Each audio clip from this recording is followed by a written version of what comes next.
geeks and geekettes, gats and gittens, kids and kidettes, ladies and gentlemen, boys and girls, comic fans all around the world. It's time for Ask Chuck Dixon, where you get to ask me, a professional comic book writer of world fame and renown, questions about what I do for a living. And what I do for a living is I write comic books. Still playing with this new format. See, I'm still playing. I'm playing with this new format. I'm just fooling around. Some of you said you like seeing my smiling face. Others said you really like the slideshow. So there's enough of you out there who actually watch this show that I'm going to try to figure out how to make everyone happy. And you know how that always ends up. In any case, let's get to our first question. Dwayne Thomas. One of the questions that Jack Kirby knew people would have when he started writing Kamandi was, how do you pronounce Kamandi? Is it Kamandi or is it Kamandi? Thus, he makes it very clear that Kamandi was born and raised within a military base that was divided into 4 commands. Command A, Command B, Command C, and Command D. And that he was named for the command in which he was born. Therefore, it is not Kamandi, it's Kamandi. Kamandi. Well, thank you, Dwayne. I mean, I knew all that. But I prefer Kamandi. And why would the pronunciation change? Because pronunciations change all the time. And we're led to believe that Kamandi was born in Command D, and possibly, several generations of people underground. And over time, pronunciations change. Let's take the town of DuBois in Pennsylvania. Its name wasn't originally DuBois, it was Dubois, because it was a French trading post. So things change over time, and I just think Kamandi sounds better than Kamandi. Like Canada sounds better than Canada. So we will have to agree to disagree. RB Probst, would you like to write storylines for pro wrestling? I've never been asked, although I live here in Tampa, and there's more pro wrestlers per capita in Tampa than anywhere in the world. So this is kind of where professional wrestling was born, and a whole bunch of them hang out down here. I've met lots and lots of guys. I don't follow wrestling, so I'm not real familiar with who they are, although I really liked meeting Fred Ottman, who you wrestling fans will know as Tugboat, and apparently several other characters he's played across his career. Fun guy, awesome guy to hang out with. I run into wrestlers all the time in my travels. I was in first class with Hulk Hogan flying out to LA once. In fact, we sat across the aisle from each other both ways on the red eye from Los Angeles to Tampa and back again. And when you do local shows here in Florida, a lot of times wrestlers show up because they've got their own comic books. And would I write for them? Yeah, I'd write a comic book for Tugboat. I mean, why not? These guys are pretty much superheroes. They have outrageous hyperbolic adventures. I could write a wrestling book. I've just never been asked to. This is not the last time in this video that wrestling will come up. So hang on, wrestling fans. RB again. If you were offered the chance to do a comic book biography of any musical act, solo act, or band, who would entice you into the job? The Kinks. I like the story of the Kinks because it isn't like every other rock and roll story or every music bio story. Every single music bio story is the same. Singer, songwriter, musician. They come from humble background. They're all of a sudden they're famous, and the fame overwhelms them, and they get into sex and drugs and alcohol and almost kill themselves, and then finally redeem themselves at the end, or die, choking on their own vomit. I like the Kinks because their story didn't go that way.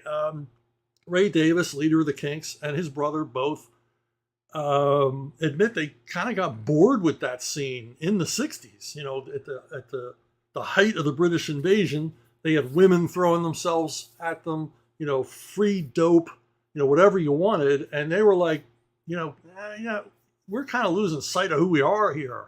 And they kind of walked away from all of that crazy lifestyle early on, which is why they're still alive today. So, and I like the Kinks because they're working class guys. They never were artistes. There's a lot of humor in their songs.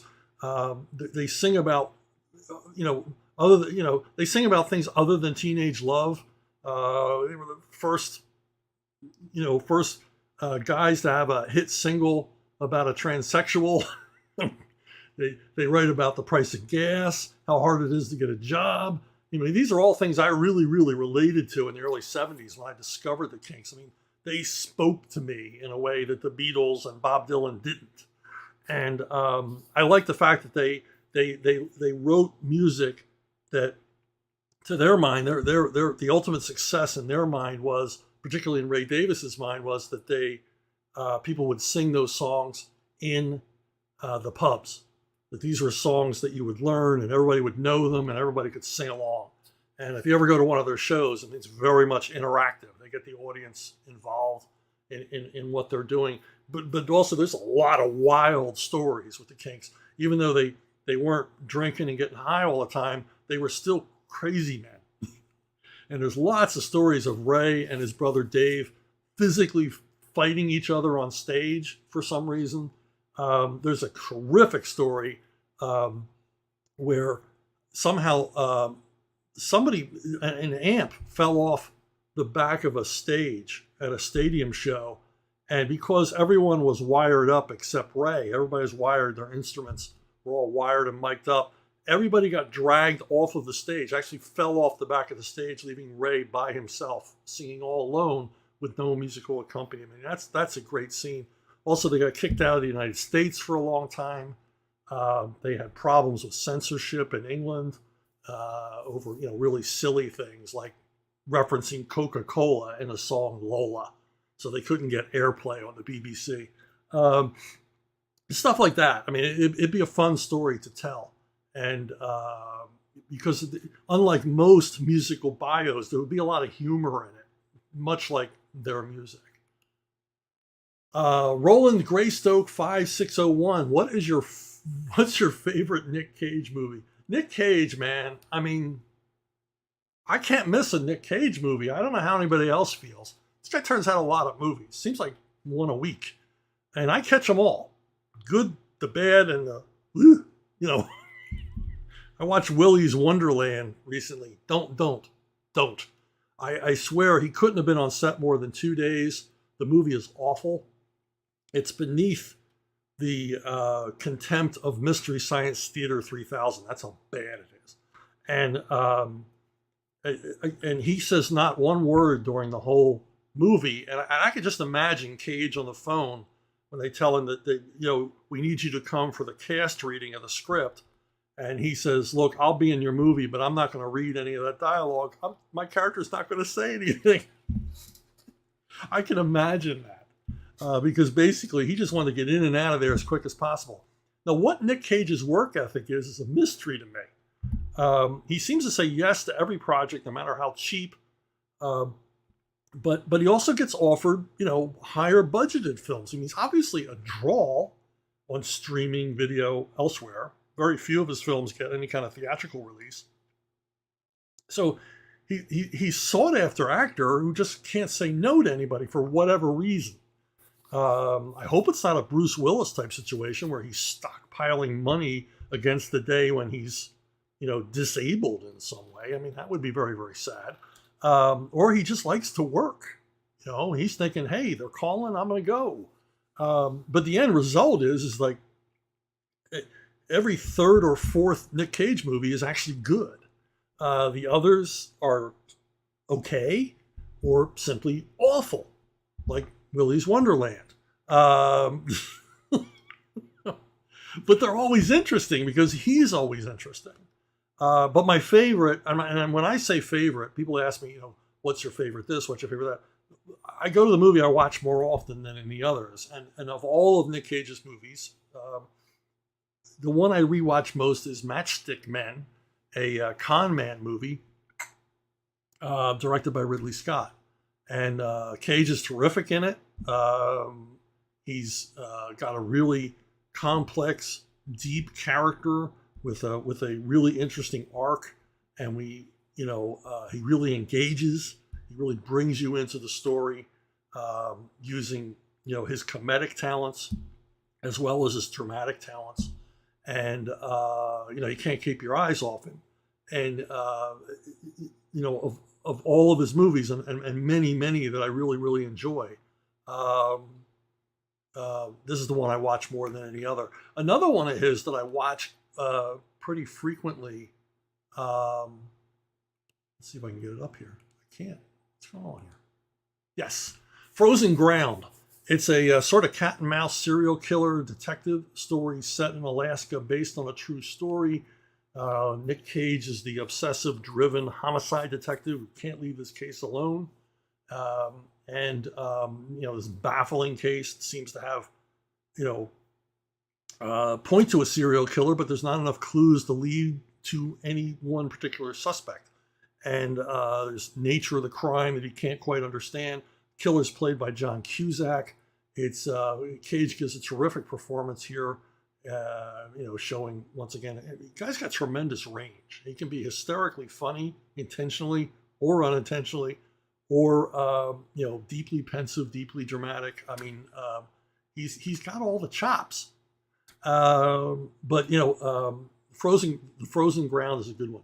If you like that kind of movie, if you like a police procedural flick in an interesting setting. So anyway, Gentle Savage. Mr. Dixon, have you ever encountered anybody that you never expected to be a fan of your work, let alone have any interest in comics? We're back to pro wrestling. A wrestler named Raven. Again, I don't know these guys. I don't follow pro wrestling. But back in the 90s, I went out to dinner at a steak. I think it was Morton's Steakhouse with Dan Jurgens, Jerry Ordway, a bunch of other people. And this big guy, this guy comes over to our table and he says, "Are you Chuck Dixon?" I'm like, "Yeah." And he goes on and on about how much he loves Nightwing. And I read all those issues. I really like him. And he was just huge fan. And then and I said, "Well, thank you. Thank you for the kind words and everything else." And he goes, "Yeah, I just wanted to meet you. I just wanted to shake your hand." I said, well, thank you. And he goes back to his own table, and everybody at the table's looking at me. And finally, somebody says, do you know who that was? And I said, "No, that's Raven. He's like this huge wrestling star." And I'm like, "I don't know. I didn't know." So another guy that I knew was interested in comics because he was a comic professional, Darwin Cook. Darwin Cook was a fan of mine. He used to quote lines that I had written to me, back to me, particularly Punisher lines that he really dug. And that was, to me, you always want the respect of your peers in any business you're in. I don't care if you're a plumber or, I was going to say United States Senator, but nobody respects them. But you want people to say, "Hey, that guy's good. He's good at what he does."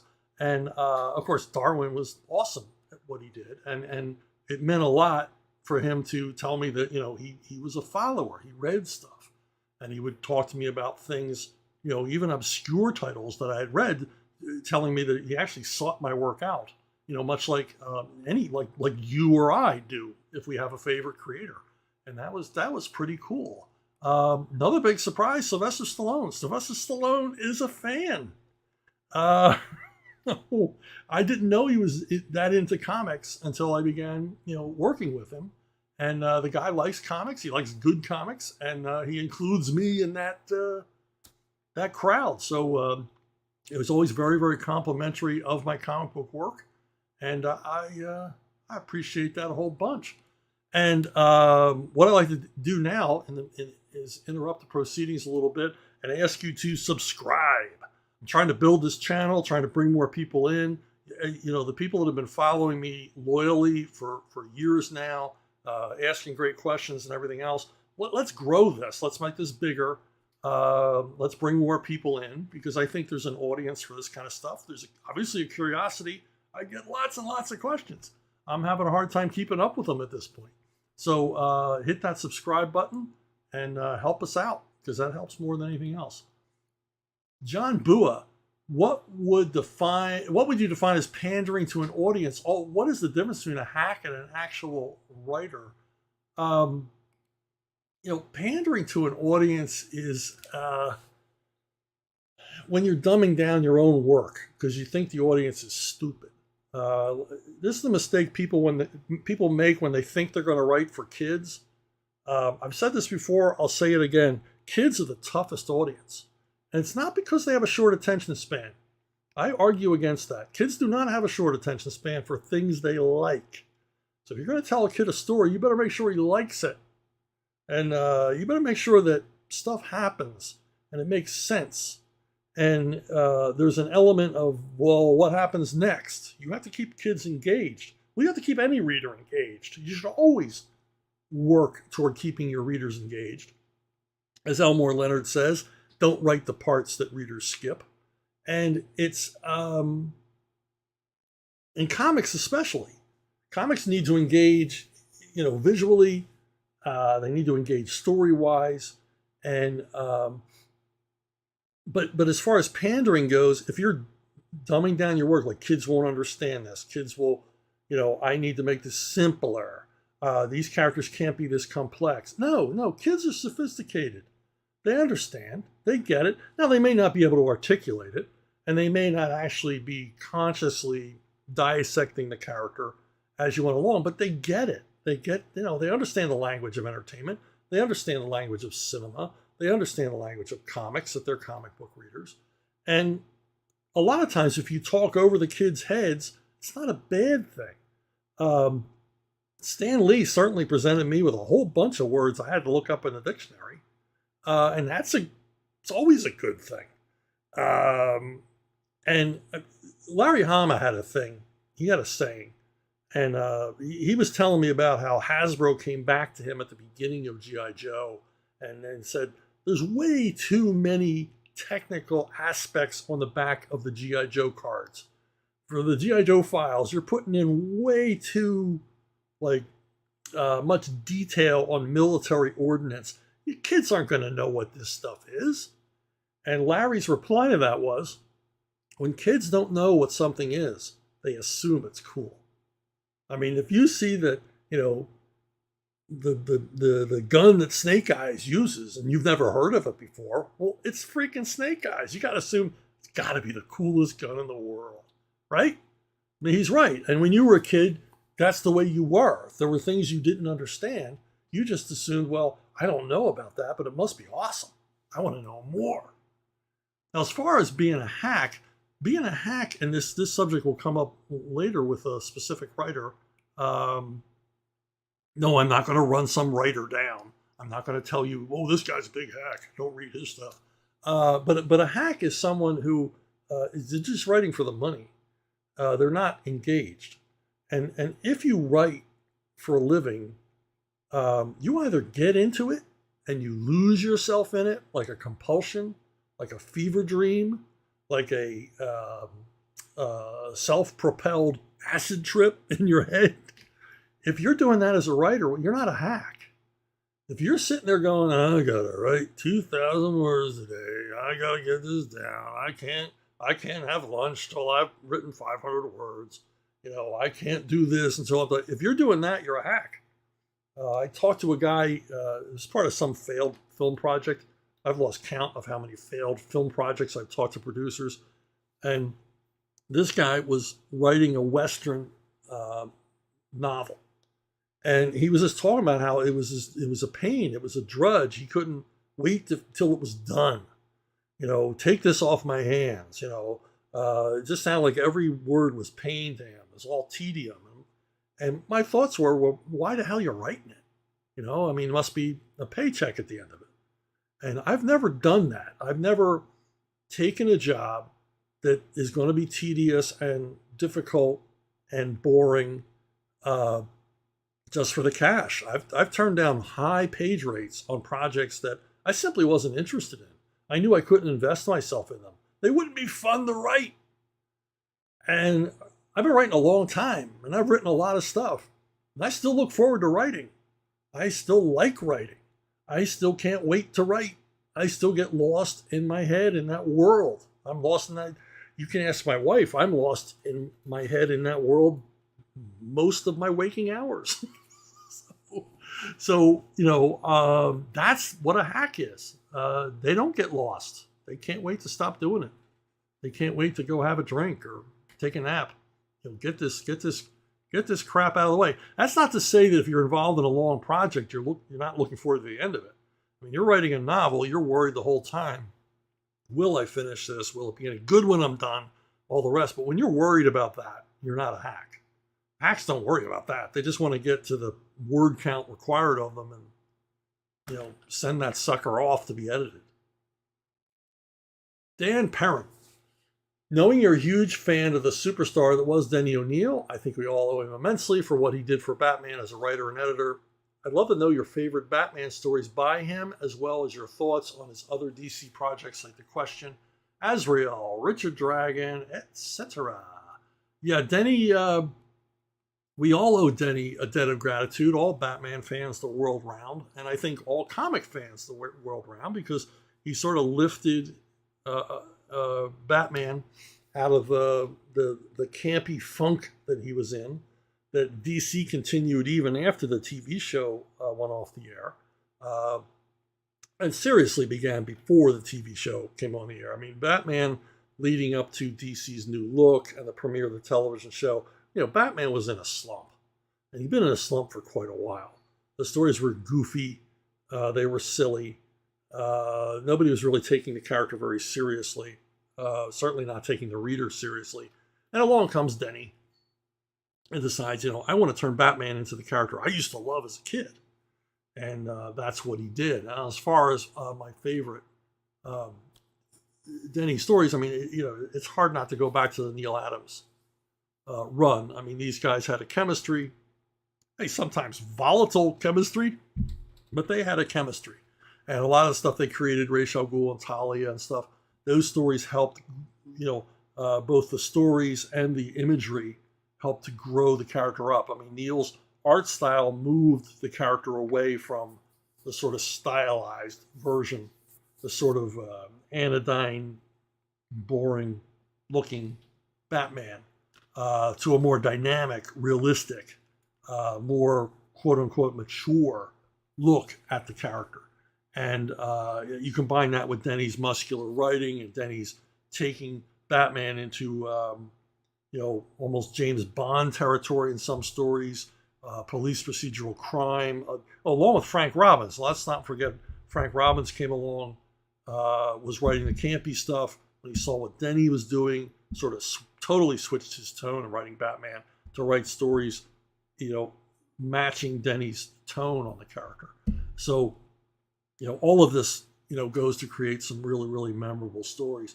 But I've spoken before about, and I've told this to Denny several times. I did not like Green Lantern, Green Arrow. I did not like topical, relevant stories, particularly since they came from one particular political point of view. They were agenda-driven comics. They did not sell. They're looked back upon fondly by readers because it's the Neil Adams, Denny O'Neil team together on two popular characters. But these books did not do well, were not well received, and I didn't care for them. Still don't. But some of my favorite Superman is Denny. Denny didn't want to write Superman, but they assigned him Superman. I think it was one of those things. Back in the day, there were characters no one wanted to write, and both at Marvel and DC. And if you sort of backed an editor into a corner and stuck him with a pin, they'd admit, there's some of our characters nobody wants to write. And some of our most popular characters nobody wants to write. So Superman was one of them. And they sort of assigned Denny against his will to write Superman, which forced Denny not a hack, forced Denny to think about Superman. What did he like about Superman as a kid? What could he bring out? How can he make Superman more believable, more human? And this run, which is unfortunately short, Kurt Swan, some of Kurt Swan's best work, Murphy Anderson on inks, Murphy, awesome talent, a great marriage of two great, iconic DC artists, with Denny's more humanistic, more dramatic type stories. And Denny does all this without breaking Superman, without changing Superman in any new way. He just enhances the elements of Superman that he felt had been missing over the years, much like he did with Batman. And I really, really dig this run. It needs more attention, and it's worth it for you to take a look. There was a trade paperback a number of years ago. It's probably out of print. It's probably like $500 on Amazon. But if you can find a copy of it, these stories are definitely worth taking a look at. Kian Kurji, what are your thoughts on Walter B. Gibson's Shadow? Is Batman a ripoff of the Shadow? Do you have any favorite Shadow pulps? The Shadow, he's not a, Batman is an amalgam of a lot of different things. Sherlock Holmes, the Shadow, Dracula, German expressionist silent films, which, people will still remember it at the time. The Phantom, things like that. So, the Scarlet Pimpernel, there's a lot of elements that go in to make Batman, which is one of the reasons he remains so popular, because they kind of took the best of all these different iconic fictional characters, boiled them down into one character in an awesome costume. But, what do I think of the Shadow? It's a tremendous creation. For a pulp character, there's a lot of depth. And what do I think of Walter Gibson? Well, I got to meet Walter Gibson. I've told this story before, but I got to meet Walter Gibson at a convention, and it was a panel hosted by Jim Steranko, and there was maybe 40 people in the room. This was 1972, 73 maybe, and I sat front row because I never met a writer before. And I didn't want to just hear him talk. I actually wanted to meet him.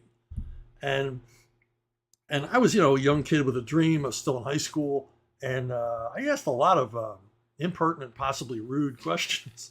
Because I just wanted to know, how do you write 2 novels a month? And he talked somewhat about his process and about the long working hours. And where he would get his ideas and things like that. And I asked possibly the rudest question you can ask a writer is, are there any of your books you think are actually good? And what I meant in my own very awkward, crude way was, you wrote so many Shadow novels. You can't remember them all. There's no way you could remember the hundreds of novels that you wrote featuring the Shadow. But is there one that you remember fondly? And he said, yes, it was the Romanoff Jewels. He says, I really think, I did a good job on that. I think that would work as a standalone crime novel. And he recommended that I try to find it. And luckily it was in paperback. I did not read it in the original pulp. Luckily there was a paperback reprint, and I sought it out, and I liked it very much. And I consequently read a bunch of his others as well, because they were readily available in paperback. And I enjoyed all of them. Fun stuff. So yeah, thumbs up to The Shadow, of course. Sid, oh man, Iswaran?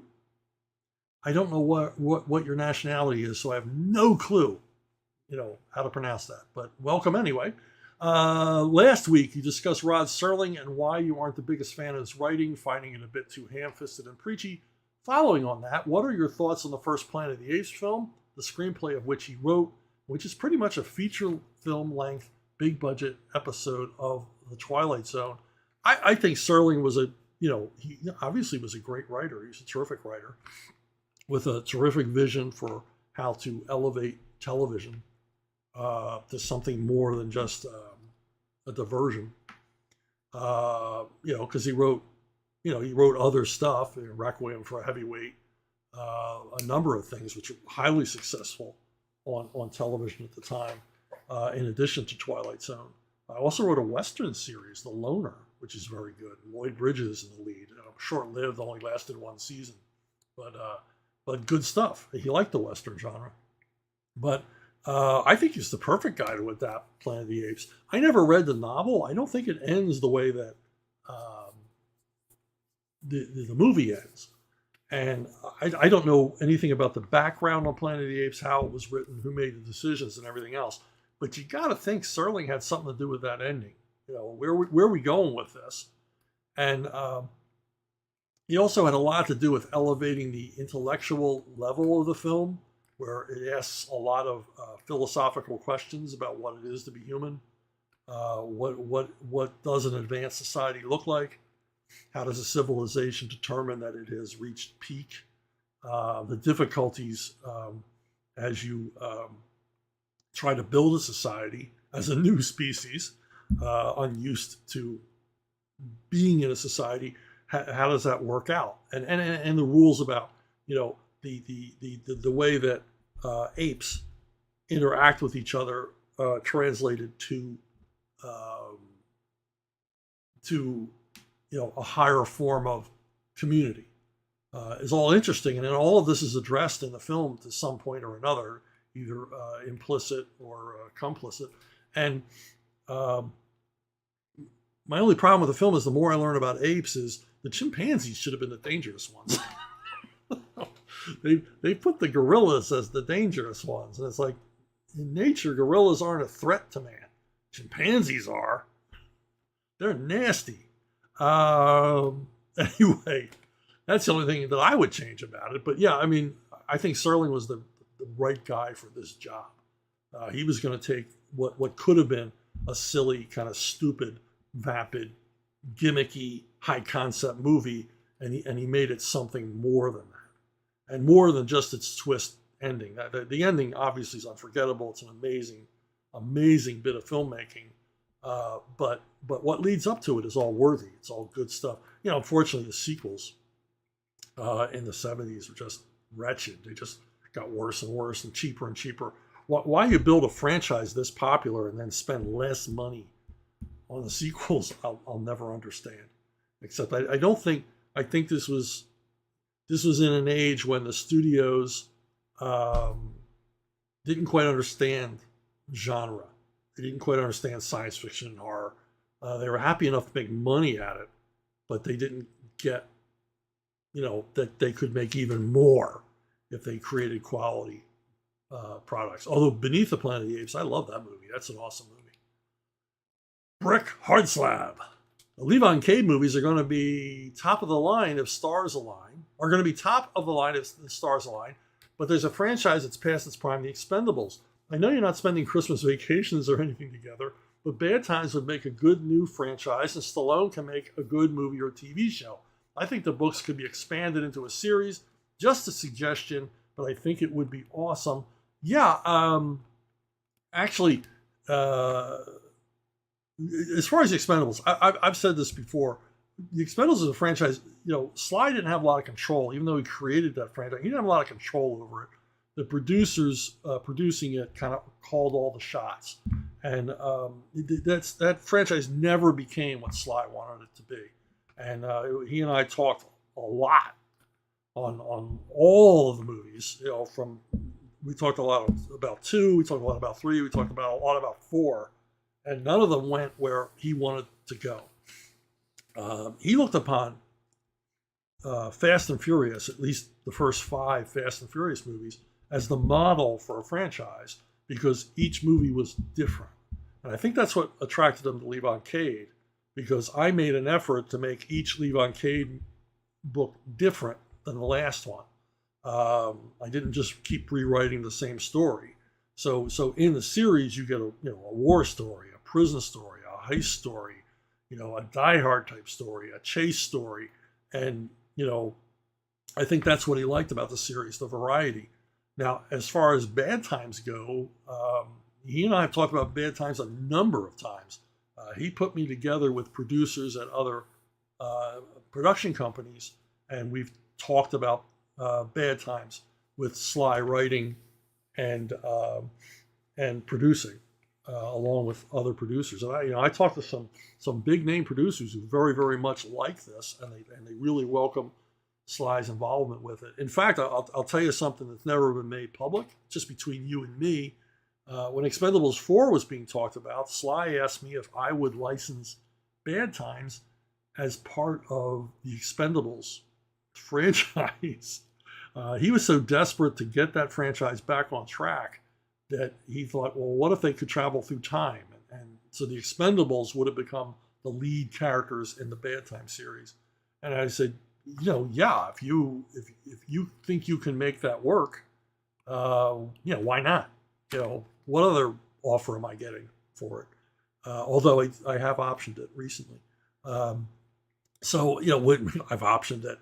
Yay, Bad Times is going to be a movie. No, probably not. 99.99% of the time, options go nowhere. You all know this. It's a wonder any movie ever gets made. But, it could have happened. It could happen. You just never know, right? And, but, I'm cool with the fact that, there is a film in production right now. It's filming right now in London of Levon's Trade, and it is a 3-picture deal.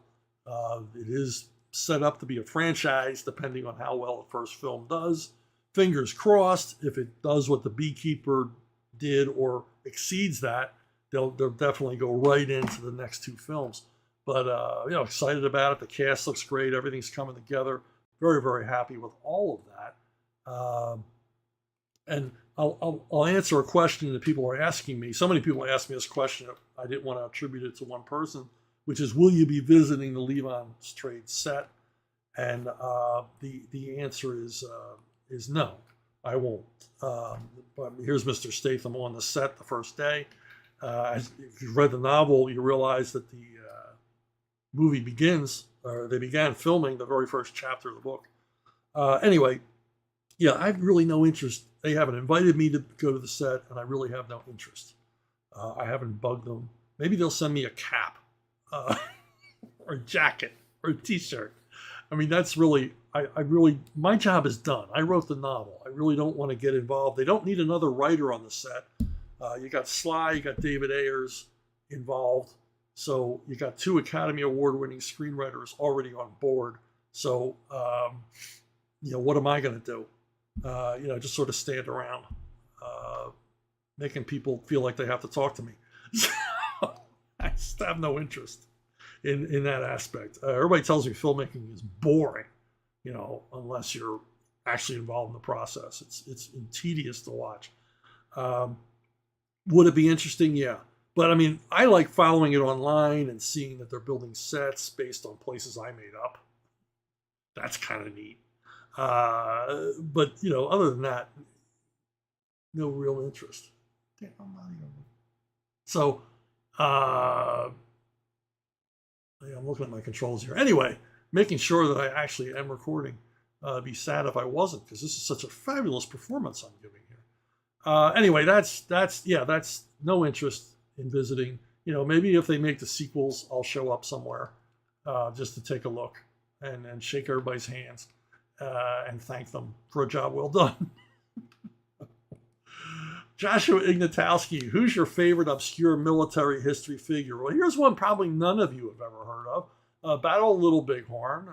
General Custer meets the end of his career as a military officer, along with most of the rest of the 7th Cavalry, on a hill above the Little Bighorn River.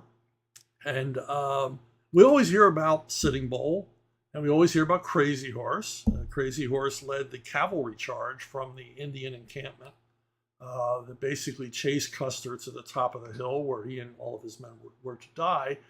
But the guy that never gets mentioned is a Lakota Sioux named Gall, Gall.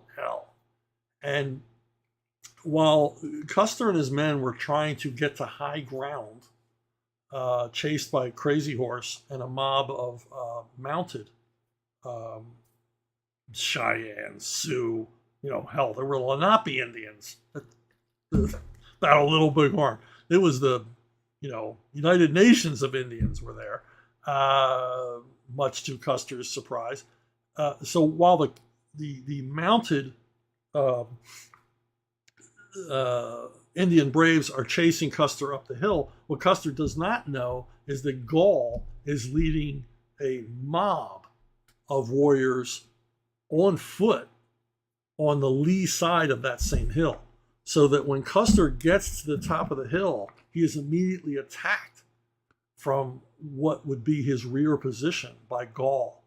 And that's really where things go bad. That Custer's not going to be able to hold out because he's being squeezed by two forces that are, he's vastly outnumbered, more than 10 to 1 outnumbered. And he never quite makes the crest of that hill because Gall is up there to prevent that. And so he's a guy that never gets any attention for his efforts that day. So I would put him as my most obscure historical figure that I admire, simply because, hey, this guy didn't follow everybody else out. He thought, hey, I'm gonna get behind these guys. I'm gonna come around where they ain't looking for me. Which kind of a version of the Zulu Horns of the Buffalo strategy, but very cool. Speaking of Levon Cade, Levon's Scourge is out there, the 12th book in the Levon series. If you want to take a peek at that, I'd certainly appreciate it. So you can head right on over to Amazon and check that out. Levon travels the world, gets involved with the Mexican drug cartel, and a scene that, well, you don't want to eat lunch before you read that scene. And then heads on over to Vietnam to go after the men who are threatening the lives of his family. Levon's Scourge.